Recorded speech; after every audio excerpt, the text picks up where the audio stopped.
Mesdames et messieurs, bonsoir. Merci de nous rejoindre pour ce nouveau numéro de Code 24, le magazine francophone de la rédaction de Futur TV, en partenariat avec France 24. Près de 30 ans après la fermeture du site d'essai nucléaire de Semeuil dans les steppes de l'Est du Kazakhstan, les populations locales subissent toujours les conséquences de 40 années d'exposition aux radiations. De 1949 à 1989, les militaires soviétiques y ont mené 456 essais nucléaires. À l'époque, la zone qualifiée de polygone avait été choisie pour sa faible densité de population. Pourtant, d'après les autorités du Kazakhstan, 1,5 million de personnes vivaient juste à côté et près de la moitié d'entre elles ont été exposées à des radiations nocives. Les populations locales n'étaient ni informées ni protégées. Sophie Guignon.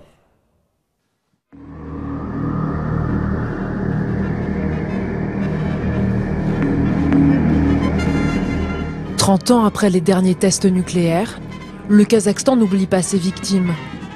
Le pays est à l'origine de la journée mondiale contre la prolifération atomique.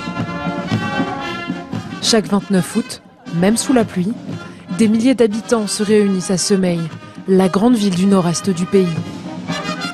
Ils rendent hommage à leurs proches, malades ou disparus. Victime du nucléaire, Nourkian est un activiste respecté. Bonjour, comment ça va? Je te souhaite une belle journée. Merci. Merci beaucoup. On va pas tarder à commencer, tout est installé. Je suis prêt. Pour ce jeune blogueur de 28 ans, cette journée est la plus importante de l'année. J'aime être au contact des gens. Je n'ai pas peur de la foule. Au contraire, j'aime être au milieu des gens.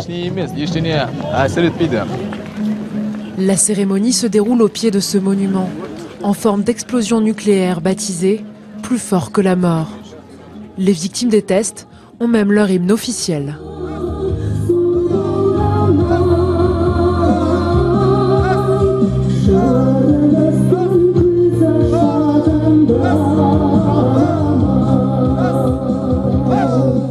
Le maire, des officiels et comme chaque année un scientifique japonais de l'université d'Hiroshima font le déplacement.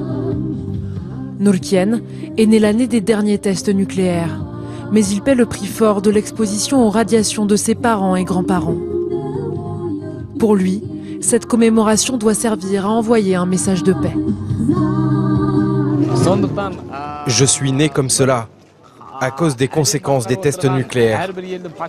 Je veux m'adresser à tous les chefs d'État du monde, spécialement aux dirigeants des pays qui disposent de l'arme atomique, comme la Chine ou la France et les autres. Je leur demande d'apprendre à vivre sans armes nucléaires. Pendant 40 ans, la région a vécu au rythme des essais nucléaires, à raison d'une bombe par mois, à chaque fois plus puissante qu'Hiroshima. Située à une centaine de kilomètres du site de lancement des tests, la ville de Semeuil dispose d'un hôpital réservé aux victimes du nucléaire. D'après les autorités, 700 000 personnes ont été exposées à des radiations nocives. Ici, le taux de cancer et de maladies cardiovasculaires est 2 fois plus élevé que dans le reste du pays. Les institutions médicales conservent même des preuves des malformations mortelles. À l'origine de ces souffrances, la course à l'atome menée par l'URSS en pleine guerre froide. Escortés par un scientifique du centre de recherche nucléaire kazakhstanais, nous pénétrons sur l'ancien site de test du polygone, avec pour seul horizon l'infinité des steppes. Je vous emmène là où la première bombe nucléaire a explosé le 29 août 1949. En tout, les scientifiques soviétiques conduiront 456 essais nucléaires sur un territoire grand comme 1,5 fois l'Île-de-France. Mets bien ton masque sur ton visage pour protéger tes voies respiratoires. On va dans une zone très contaminée, on est obligé de mettre une combinaison de protection. À l'approche de l'épicentre de la première explosion soviétique, surnommée Premier éclair, des mesures de sécurité strictes s'imposent. Nous rejoignons une équipe de chercheurs qui quadrille la zone pour mesurer la radioactivité. Là-bas, c'est l'épicentre de l'explosion, le cratère là. Les radiations gamma viennent de cette direction. Si je mets le compteur par là, le niveau de microsievert par heure affiche 1,30. Le microsievert, une unité permettant de mesurer les effets de la radioactivité sur le corps humain. Les ondes radioactives viennent de l'épicentre de l'explosion. Ici, le niveau monte à 2 microsieverts. Soit au moins 20 fois plus que les taux de radioactivité présents à l'état naturel. Sans protection, un être humain risque ici de développer un cancer en seulement quelques semaines. Le danger principal, toucher ou inhaler des particules radioactives. Imaginez, le moindre trou dans ce sac peut nous contaminer, mais aussi la voiture et le laboratoire. Ces prélèvements vont être acheminés jusqu'à la ville voisine de Kourtchatov. Elle porte le nom du père de la bombe atomique soviétique. Kourtchatov était la ville secrète du KGB. Jusqu'en 1991, elle n'existait sur aucune carte. Pendant plus de 40 ans, 20 000 scientifiques y ont conçu et testé le programme nucléaire de l'URSS. Aujourd'hui, la ville est en partie à l'abandon. Mais le Kazakhstan a profité des anciens laboratoires soviétiques pour les transformer en centre d'observation de la radioactivité. Les échantillons de terre du polygone sont analysés ici. Le temps est passé, mais la radioactivité, elle, est restée. Les radionucléides peuvent être actifs pendant un siècle. Quand la dernière explosion a-t-elle eu lieu? C'était en 1949. 70 ans plus tard, le sol est toujours contaminé et nous continuons à en subir les conséquences. Aloua Kabdirakova dirige 30 chercheurs dans ce laboratoire. Le poids est de 330 grammes. Et ici, c'est le volume. Oui, et là je passe au prélèvement suivant. Mais au-delà de la protection des populations, les autorités s'intéressent à la radioactivité des sous-sols pour pouvoir en exploiter les richesses. Il y a de très nombreux gisements dans le polygone. Et des entreprises voudraient en extraire de l'or, du charbon et bien d'autres minerais. Bien sûr, ce serait dans l'intérêt du pays que ces mines soient de nouveau utilisables. Ces scientifiques devraient achever leur rapport en 2021. Ils espèrent alors rouvrir une grande partie du polygone à l'exploitation minière. Mais comme nous allons le constater sur le terrain, si les paysages sont à couper le souffle, la nature n'en reste pas moins toxique. Voici le lac atomique, un bassin artificiel de 500 mètres de diamètre, créé par une bombe nucléaire en 1965. Le cratère de l'une des premières explosions souterraines. Amir, le scientifique en charge de notre sécurité, nous y accompagne. Ici, la puissance de l'explosion était de 140 kilotonnes, c'est-à-dire 7 fois plus de puissance qu'Hiroshima ou Nagasaki. Pourtant, dans le polygone, aucun avertissement ne signale les zones à éviter. Au loin, au bord de l'eau, Amir a aperçu un campement. Notre guide descend avertir ses pêcheurs, totalement inconscients du danger.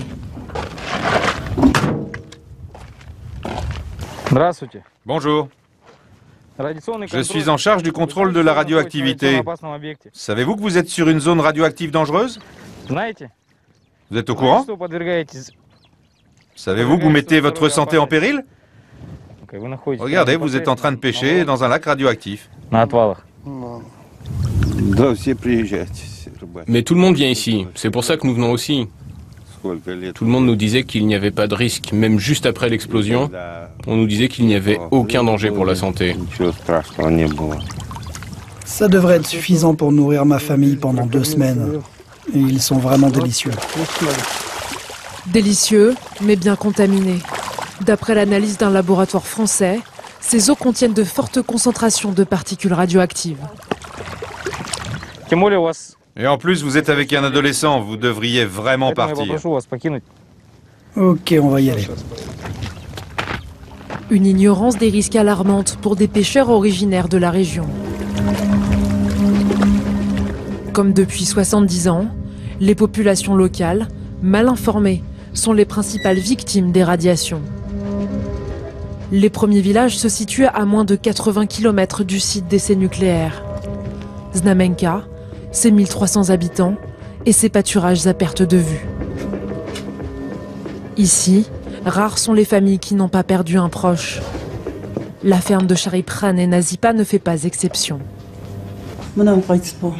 Voici ma fille qui est morte. Elle est partie à cause du polygone.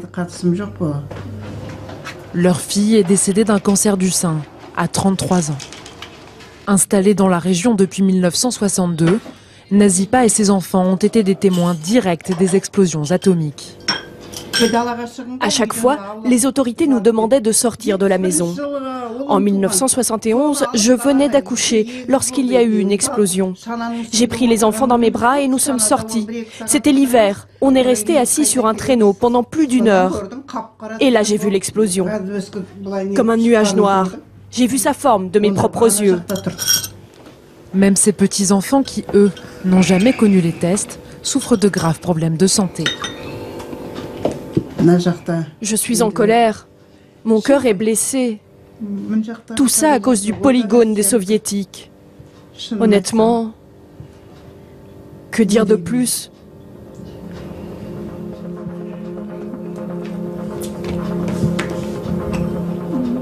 Un mal impalpable qui n'a pas fini de hanter le patrimoine génétique de la population.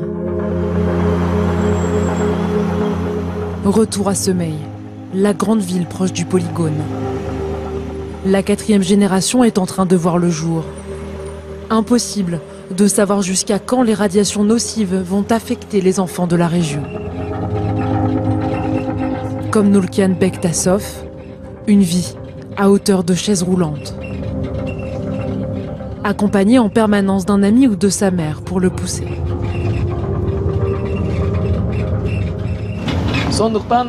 Une fois seulement, le gouvernement m'a donné une chaise roulante électrique. Mais elle était beaucoup trop grande pour moi, et en mauvais état. La batterie s'arrêtait tout le temps. Diplômé d'une licence de littérature, Nurkian travaille comme traducteur du russe vers le kazakh. Bonjour. Il a trouvé un emploi aidé dans cette bibliothèque. En supplément de son salaire, le jeune handicapé touche 140 € par mois. Une aide de l'État à laquelle il peut prétendre grâce à ce document. Un passeport d'irradié. C'est sa carte du polygone. Cette carte d'irradié prouve que nous sommes bien originaires de la région du site nucléaire. Malgré un quotidien difficile, Nurkian et sa mère n'expriment guère de rancune, mais plutôt de l'angoisse. De plus en plus de bébés naissent malades. Oui, beaucoup de ceux qui sont nés à Semey ont des problèmes de santé ou sont handicapés à cause du polygone. Je suis inquiète. Bien sûr que nous avons peur. Nous préférons éviter d'y penser. Pour Nurkian et les siens, impossible de tourner la page. Pourtant, la majorité des 300 000 habitants de Semey aimeraient regarder vers l'avenir. Aujourd'hui, la ville est devenue une cité étudiante. Son université de médecine attire des jeunes venus de toutes les régions du Kazakhstan et même de l'étranger. Les élèves originaires de la région aimeraient en finir avec les clichés qui leur collent à la peau. Quand on rencontre quelqu'un, souvent il dit « Ah, t'es de Semey, mais alors t'as une 3e jambe ou un 3e bras ?» Ou quelque chose du genre « Où est ton 3e œil ?» Mais tout ça n'est pas drôle. Ce que j'entends le plus, c'est « Mais est-ce que tu fais de la lumière dans le noir ?» L'opinion des gens doit changer, car heureusement ça ne durera pas éternellement. La radioactivité diminue avec le temps. Tôt ou tard, nous n'aurons plus cette réputation d'être la ville du polygone et de la radioactivité. Nous aurons celle d'une ville moderne, tournée vers l'avenir.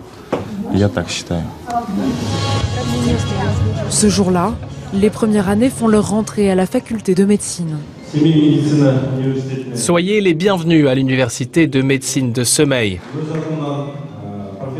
De la part de tout le corps enseignant de notre université, Je veux sincèrement vous remercier d'avoir choisi notre établissement.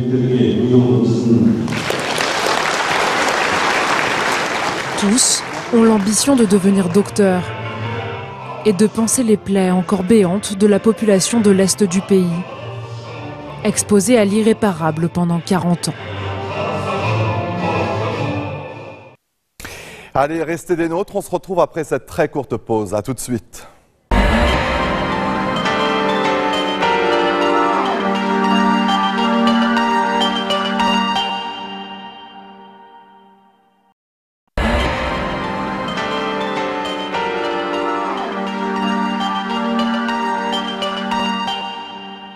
Retour sur le plateau de Code 24. Dans sa politique étrangère, Washington condamne les mariages de mineurs, considérés comme une violation des droits de l'homme.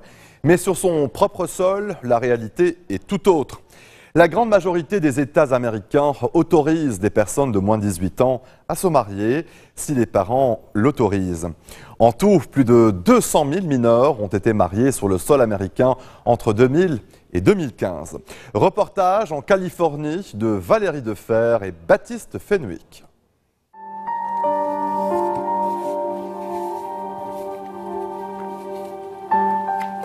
J'ai 15 ans sur cette photo. Elle a été prise juste avant que j'aille voir mon père.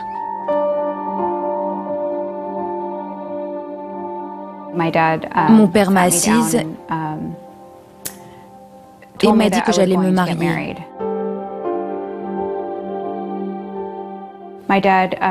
Il m'a dit d'aller parler à un homme assis dans un café et que c'était lui qu'il m'avait choisi comme mari.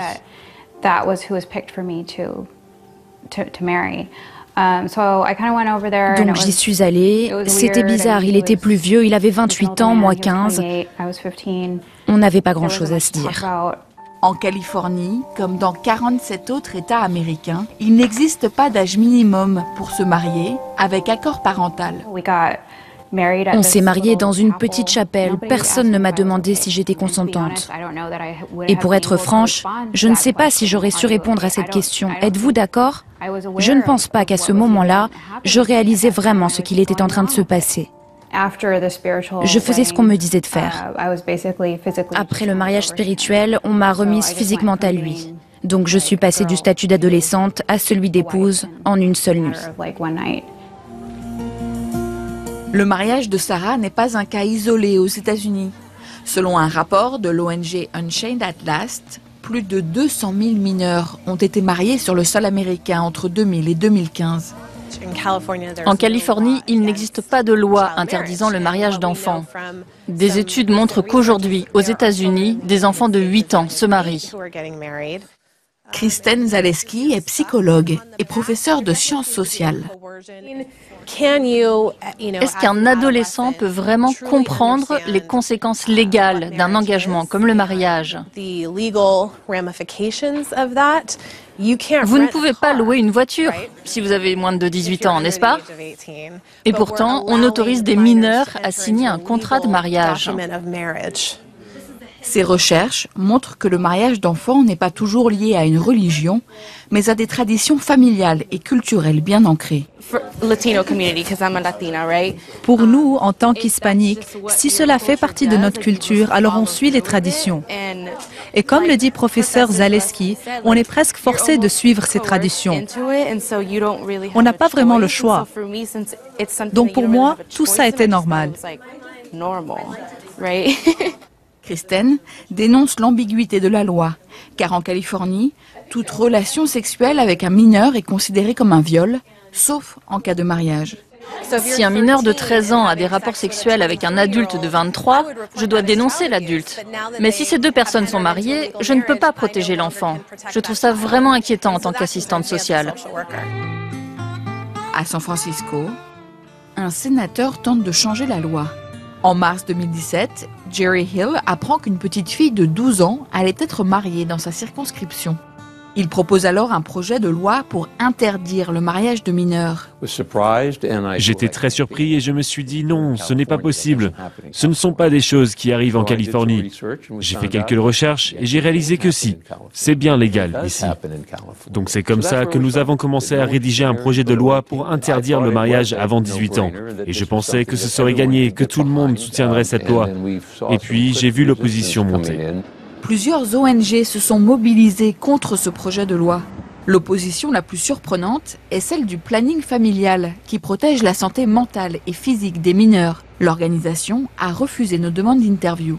Le planning familial s'est opposé à la loi, parce que pour eux, un mineur est capable de prendre des décisions concernant sa vie privée, comme la contraception ou la procréation. Et l'ONG redoute qu'une restriction sur le mariage engendre par la suite une restriction sur le droit à l'avortement. Après 1 an et demi de négociations, la loi vient d'être adoptée en Californie. 37 oui, 0 non. Mais avec des amendements conséquents. Pas d'âge minimum pour se marier, mais un processus de vérification plus strict lorsqu'il s'agit de mineurs.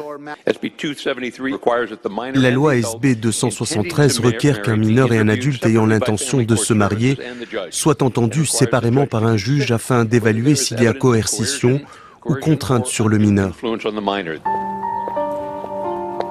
Une loi à minima, loin de satisfaire Sarah.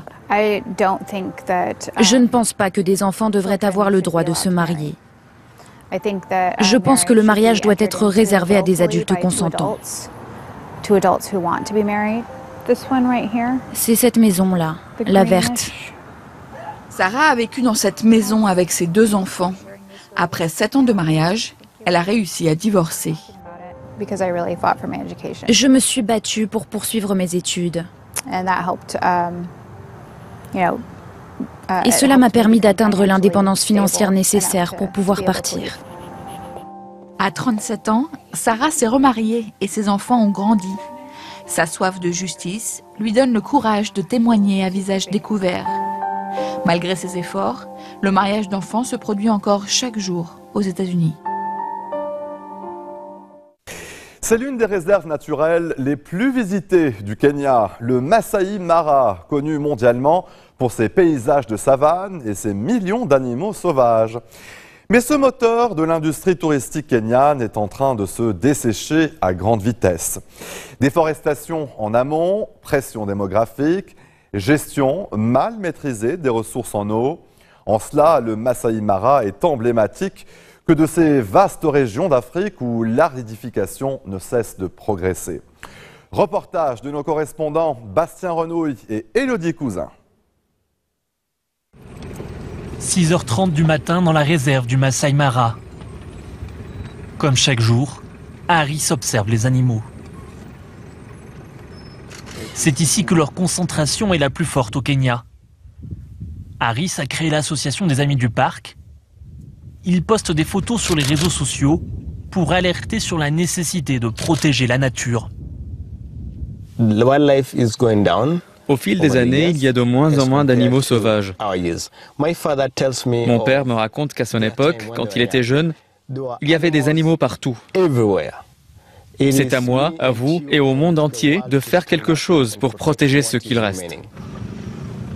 Pour lui, la priorité est de préserver les cours d'eau qui alimentent le parc. Au cours des 30 dernières années, la population humaine a quasiment triplé. Une surpopulation qui menace la rivière Mara. Lorsque vous regardez la rivière Mara, vous voyez du sable par ici. Cela montre que la rivière est basse comparée au niveau auquel elle devrait être en ce moment. C'est le principal cours d'eau du parc. Sans lui, les millions d'animaux qui y vivent mourraient. De nombreux hôtels se sont installés au bord des rivières, assurant une vue imprenable aux centaines de milliers de touristes qui visitent le Masai Mara tous les ans. Cet établissement accueille plus de 11 000 personnes chaque année. Il a fallu créer des bâtiments qui s'intègrent à la nature pour pouvoir rester près du cours d'eau. Car à 330 € la nuit en moyenne, les touristes sont exigeants. Toutes nos tentes sont à proximité de la rivière. La raison principale, c'est que nos clients, lorsqu'ils effectuent leur réservation, demandent tous à avoir une tente avec vue sur la rivière. Mais beaucoup d'établissements polluent l'eau et effraient la faune, forçant zèbres et lions à chercher de nouveaux endroits où s'abreuver. Un défi presque impossible puisque la majorité des cours d'eau sont quasiment à sec. Pour Saïf, les touristes commencent seulement à comprendre le problème. Même s'il existe de très gros hôtels, on se rend compte que désormais la plupart des touristes préfèrent se rendre dans des établissements plus petits mais qui respectent mieux l'environnement.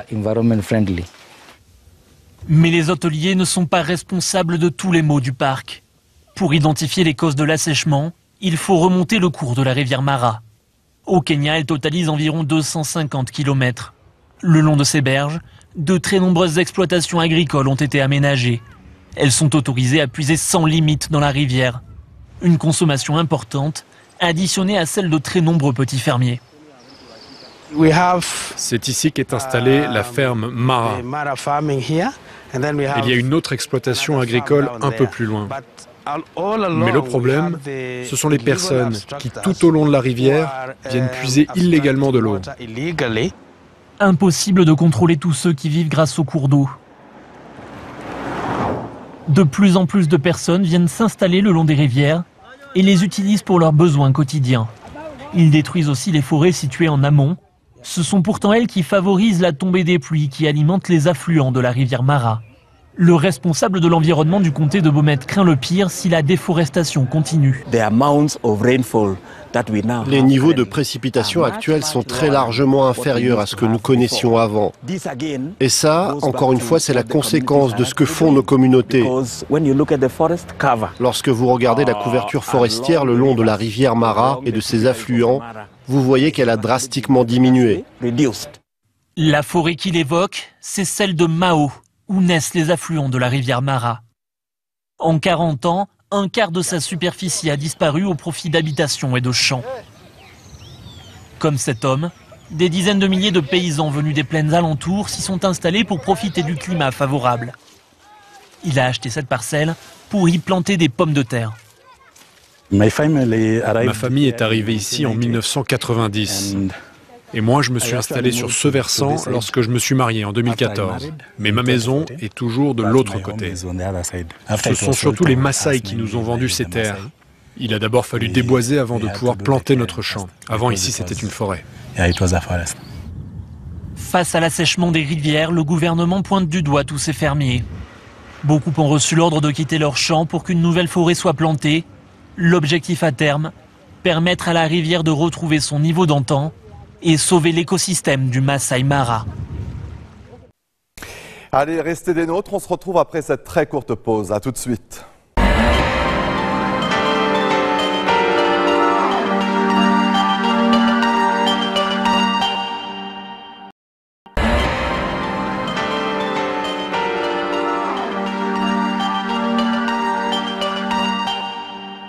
Retour sur le plateau de Code 24, direction la Nouvelle-Calédonie qui a choisi en novembre dernier de rester dans le giron français.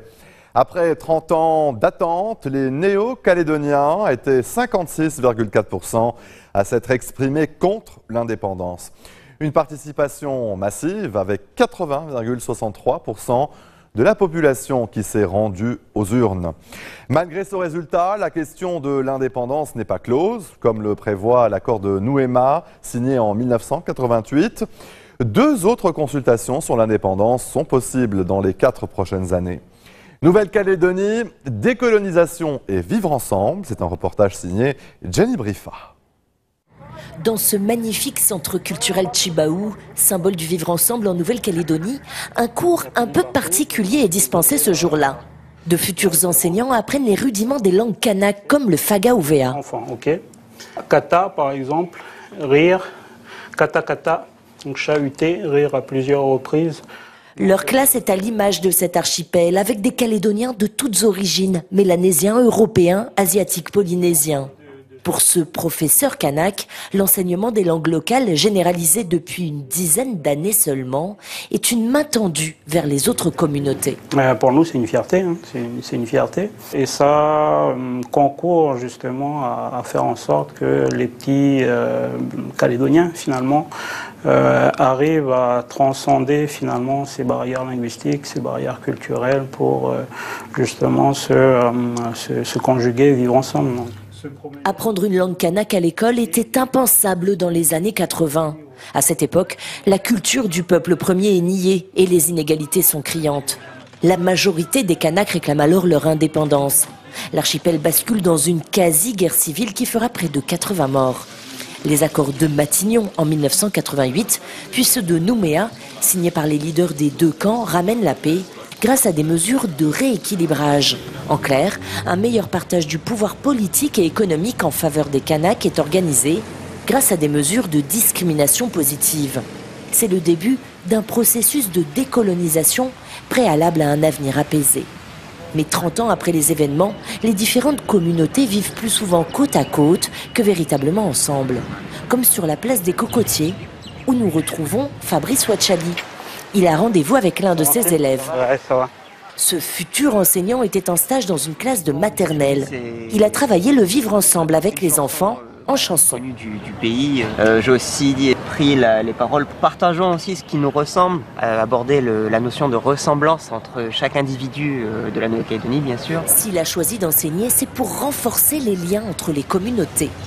Même si j'ai pas connu les événements, mais c'est pour plus jamais que ça arrive. Finalement, l'accord de Matignon-Dino et l'accord de Nouméa ont permis justement une reconnaissance mutuelle parce qu'il fallait bien que les différentes communautés de ce territoire se reconnaissent déjà et reconnaissent chacun sa légitimité à rester sur ce territoire, à y habiter. Et donc maintenant, il faut peut-être avancer dans ce processus de création d'une identité calédonienne. Une identité commune encore balbutiante, car dans la ville de Nouméa, il y a des quartiers blancs et des quartiers océaniens.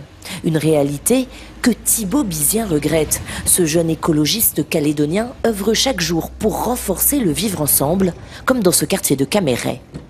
C'est un quartier populaire où il y a beaucoup de personnes et beaucoup d'océaniens qui vivent et on va travailler avec eux justement pour nettoyer un peu l'espace de mangrove qui est juste derrière. Avec son association, il nettoie les plages mais aussi les bidonvilles. Là c'est propre, là. Ça c'est la zone propre, là on se dirige vers la zone sale. Ou encore les quartiers sociaux majoritairement peuplés par les Kanaks ou les Océaniens.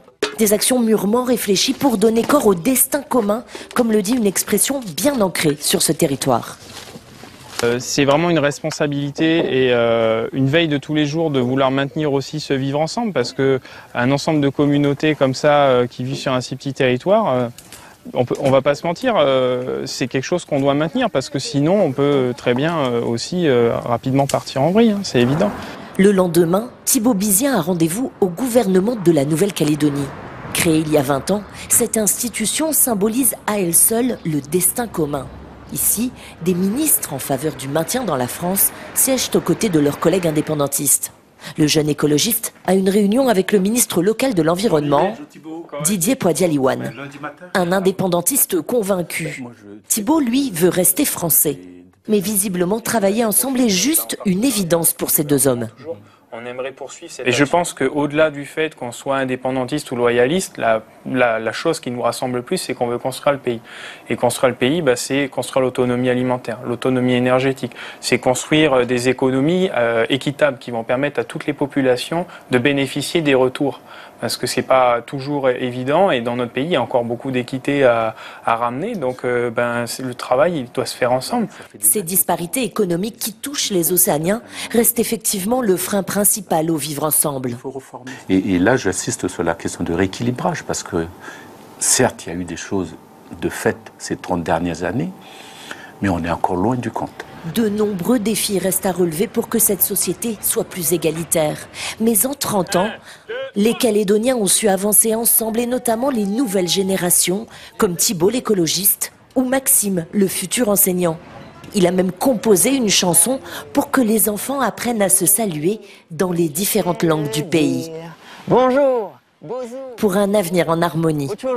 Arike, malote maoli, Yaoran, selamat pagi. Hello, hola, bonjour les amis. Allez, restez des nôtres, on se retrouve après cette très courte pause. À tout de suite.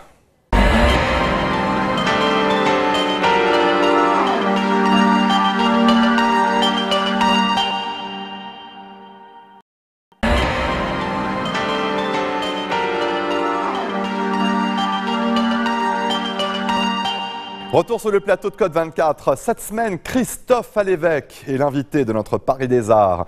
L'humoriste décapant nous emmène rêver au musée des Arts forains, un monde de féerie et de magie où l'on retrouve son âme d'enfant. Nous partirons également à la rencontre de Laurent Strotch, grand collectionneur, qui nous présentera une très riche collection d'affiches de mai 68, à l'occasion du 50e anniversaire du mouvement contestataire. On va stocker le vin, voilà. Les anciennes halles au vin de Bercy. Et puis tout ce vin abreuvait les Parisiens qui à l'époque buvaient plus que maintenant peut-être. La fête foraine, vous y alliez enfant? Ah oui, j'adorais ça. Ouais. Sauf les manèges qui font vomir.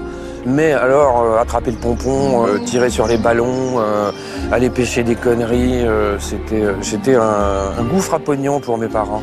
Bon allez, on embarque, direction le merveilleux. Allez hop, c'est parti. Bonjour Christophe Alévèque. Bonjour. Bienvenue dans votre Paris des Arts. Vous êtes humoriste. Vos spectacles nous livrent toujours une version décapante, une vision décapante de l'actualité. On parlera évidemment dans cette émission de vos sources d'inspiration, mais avant, place à la magie. On va retourner en enfance en allant visiter ce musée des Arts forains. C'est parti. Découvrir même. Ici, pas de vitrine, pas de barrière.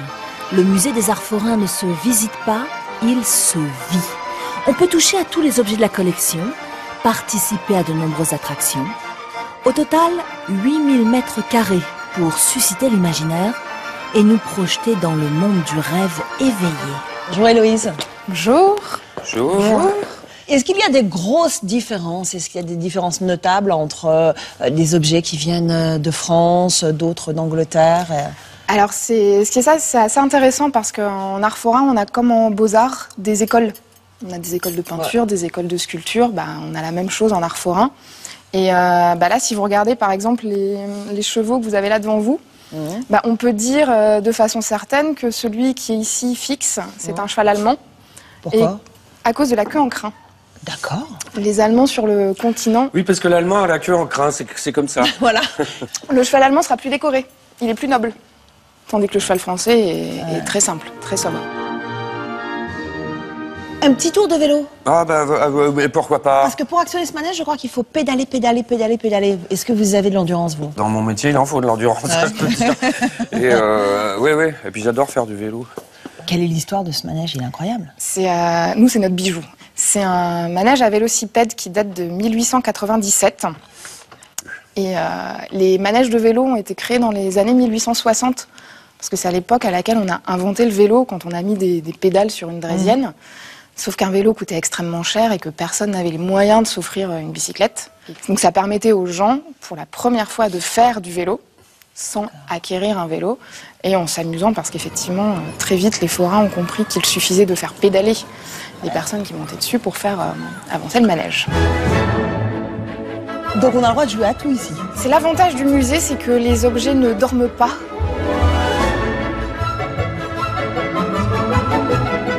Alors, voici les balles pour faire avancer vos garçons de café. Merci. Vous êtes prêts? Ouais. Partez. Ah, bien. Ah, mais excellent. Regarde départ, le numéro 3. Regarde comme la dit. La boule est coincée. Et ben voilà. Avance, je te rattrape, attention. Je suis bientôt arrivé.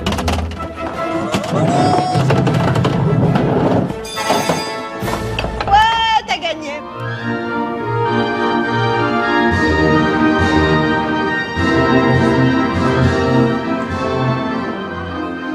Je crois qu'il y a le propriétaire des lieux qui nous attend. Bonjour. Bonjour et bienvenue dans cet univers consacré au rêve.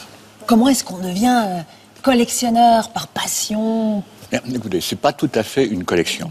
C'est une troupe d'acteurs. Ce sont des objets qui ont une personnalité et qui s'expriment. Et je les ai choisis pour ce faire, pour qu'ils jouent leur rôle. Vous vous racontez une histoire quand vous orchestrez les différentes salles de ce musée? Je me raconte une histoire et il raconte une histoire.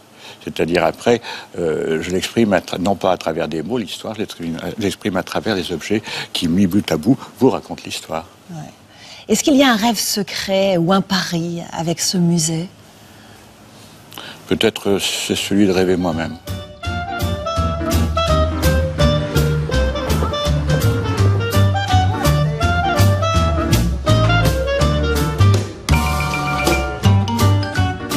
Christophe, dans votre dernier spectacle, Ça ira mieux demain, vous vous rêvez en Don Quichotte. Alors évidemment, il faut lire ça au second degré, mais vous avez quand même un petit côté redresseur de tort. Est-ce que vous êtes en mission sur scène? En mission, non. Enfin, quoique. L'année 2015 est passée par là. Et, avec Charlie, avec le 13 novembre. Et moi, je démarrais ce spectacle. C'était le 14 janvier. Ouais. Et je revenais le matin, il y avait l'enterrement de Tinius. Donc, le spectacle est chargé de colère, d'émotion, d'incompréhension. Petit à petit, c'est transformé en thérapie collective. Ouais. Alors, si je suis en mission, c'est docteur. Appelez-moi docteur. Une fois n'est pas coutume, vous vous attaquez à tous les sujets de l'actualité, vous leur tordez le cou dans une revue de presse que vous actualisez à chaque représentation. Qu'est-ce qui vous révolte le plus en ce moment? Les médias. Ah. Pas tous, j'espère. Non. C'est-à-dire qu'il y a un tsunami d'infos qui nous arrive dans la figure. Et tout est à égalité, tout est traité de la même façon. Le dernier fait divers, la météo, le chômage, le terrorisme, la Corée du Nord, le baptême d'un panda. Et voilà, et on reçoit ça. Et j'ai la sensation que les gens sont un peu paumés là-dedans. Dans le monde actuel, on investit, suivez bien, 5 fois plus en médicaments pour la virilité masculine et en silicone pour les femmes que pour la guérison d'Alzheimer. Bon. Donc, dans quel monde allons-nous vivre dans quelques années? Nous aurons donc des vieilles avec des gros nichons, des vieux avec des pénis bien durs, mais aucun d'entre eux se rappellera à quoi ça sert. L'actualité, c'est ce qui nourrit vos spectacles depuis toujours, mais parfois vous n'avez pas un peu la nausée d'avoir systématiquement les deux pieds bien ancrés dans la réalité? Quand on bouffe de l'actualité comme je le fais, ce que je fais moi, comme j'ai déjà tout vomi avant, moi, les gens, il y a une distance formidable. Et là, on peut rire du pire. Voilà. Et puis alors surtout, à notre époque de couvre-feu moral, sur scène, on est en connivence avec les gens. Hein, donc on peut y aller, mais j'y vais. Mais la ligne rouge, c'est pas que je la dépasse, je la repeins. Bon, on fait un bond en arrière. Vous débutez votre carrière en formant un duo. Quels sont les meilleurs moments de cette collaboration? À l'époque, on est dans les fins des années 80, ce métier ne ressemble pas du tout à ce qu'il est maintenant. Il y a une sorte d'insouciance généralisée. Et puis j'avais aussi 25 ans de moins, donc... Et c'est vrai que j'en avais rien à foutre à l'époque. On leur dit, mettez pas votre verre au bord de la table, il va tomber. On sait qu'il va tomber, le verre. Eh ben, il finit par tomber. Et on savait qu'il allait tomber, ce putain de verre de merde. Ensuite, vous intégrez la bande de Laurent Ruquier à la télévision, à la radio. Vous faites entendre votre voix décapante sur la société, sur la politique. C'est ce qui a vraiment lancé votre carrière. C'est la rencontre avec Laurent, oui, a été très très importante, bien sûr. Et la rencontre avec Laurent et les autres membres de la troupe. Et puis après, surtout la radio Inter, oui, ça permet tout de suite une notoriété. Et c'était magnifique parce qu'à l'époque, il n'y avait que la radio. Donc les gens ne connaissaient que notre voix. Donc on pouvait passer incognito partout et on allait le soir, on jouait, la salle était pleine. Parmi vos autres faits d'armes, il y a cette fête de la dette. Une fête de la dette que vous avez créée. Moi, j'aimerais savoir de quoi il s'agit et comment a germé cette idée. Elle a germé en 2008, quand il y a eu la crise financière. Et je pensais à l'époque maîtriser le sujet et je me suis aperçu que j'étais une bille. Et puis que j'avais des idées préconçues. Donc, j'ai tout repris à zéro. Et puis avec un pote qui fait des documentaires, Vincent Glenn, on s'est dit, tiens, on a eu cette idée de vulgariser, mais comment? Et la fête de la dette m'est venue, et on fait ça au 104, et on a eu 1600 personnes. Parce qu'on fait le spectacle, un bal populaire derrière, et puis tous les bénéfices vont au secours populaire. Donc on a fait ça 4 ans déjà, et là on en est on aura filé à peu près 60 000 euros. C'est éducatif, ludique, solidaire. Voilà. Il est sur terre, il n'est pas financier. Dès que les taux monteront, je me garderai. Bon, Christophe, ça ira mieux demain, vraiment? Oui, moi j'en suis convaincu. Bien sûr, je ne monterai pas sur scène sinon. C'est pour ça que dans les derniers spectacles, je parle de rêve. Je parle de jamais lâcher ses rêves, même quand ça va mal, surtout quand ça va mal. C'est des cycles. Alors, évidemment, moi, en tant qu'humoriste, je parle de ce qui merde sur scène, je parle de ce qui va mal, je parle de ce qui est triste, de ce qui est pathétique. Mais notre monde ne va pas si mal que ça. Je trouve qu'on est très mal dirigé. Il y a un décalage avec les gens, il y a un fossé qui est en train de se creuser, mais il suffit, on va le remplir. Alors, faut pas le remplir de conneries, quoi, c'est ça. Il faudrait le remplir d'intelligence de façon à ce qu'on puisse faire un pont l'un vers l'autre. C'est beau, ça, tiens. Ça, c'est joli. Allez, je note, je garde, c'est le mot de la fin. Dans la rue, la colère, quand elle marche dans... C'est un autre passionné que nous allons maintenant découvrir dans ce Paris des Arts. Un passionné qui, au fil des années, a réuni une incroyable collection d'affiches retraçant les événements de mai 68. À l'occasion du 50e anniversaire de ce qui fut la dernière Révolution française, une vente aux enchères est organisée. Rencontre avec Laurent Storck. La Révolution... Bon, Laurent, les événements de mai 68 ont été suivis par les Français au son des transistors et à l'image de ces affiches, c'était vraiment un moyen de se faire entendre, l'affiche. C'était même, selon ces étudiants, l'unique moyen. Eux, ils considéraient que l'ORTF était vraiment aux mains des gaullistes et contrôlé par Perfit, que les radios étaient pas terribles non plus. Donc ils se sont dit, on va faire des affiches, on va répondre au pouvoir et à ses discours et aux événements par des affiches qu'on fera artisanalement dans la nuit. Donc chaque nuit, ils travaillaient comme des fous. Et dès le matin, il y avait des affiches qui étaient sur les murs comme... la chienlit, c'est lui, en réponse au fait que De Gaulle avait traité les étudiants de chienlit, etc. Donc c'était vraiment leur moyen de communication privilégié. Ici, nous occupons la Sorbonne.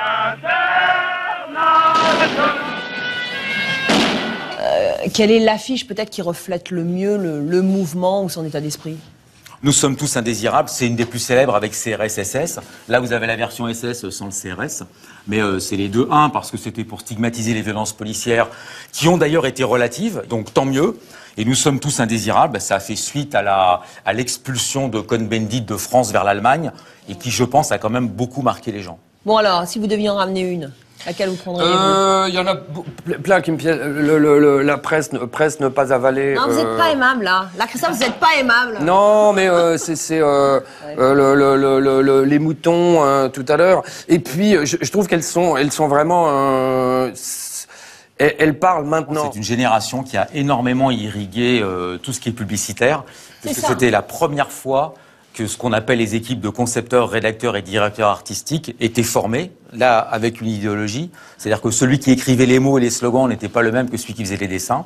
Et je trouve que ces affiches sont une très bonne illustration à la fois du futur et d'une nouvelle technique qui n'existait pas auparavant. Ouais, c'est vrai, parce qu'ils avaient le sens de la formule. Ils avaient un très bon sens hein. de la formule. Excellent. Et du dessin. C'est très, très percutant.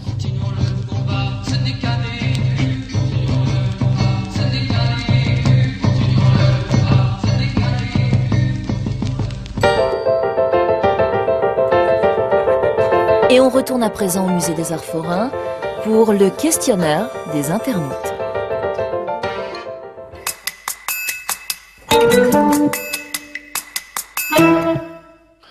Moi, c'est-à-dire que j'ai une vie privée qui est totalement inintéressante. Je suis l'antithèse de Johnny.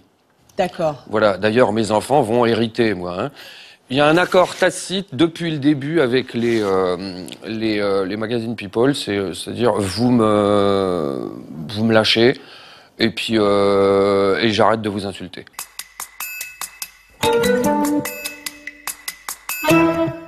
Pas du tout.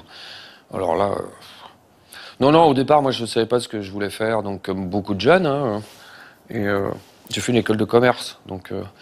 Mais quand j'ai fait l'école de commerce, j'ai su très vite que ça, je ne voulais pas le faire, par contre. Et puis, et je m'ennuyais tellement que je cherchais l'aventure, en fait.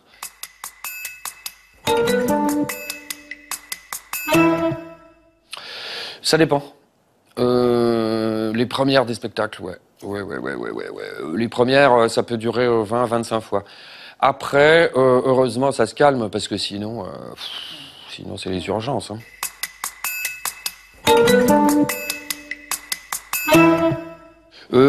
Non. Je l'ai eu pendant un petit moment, ouais.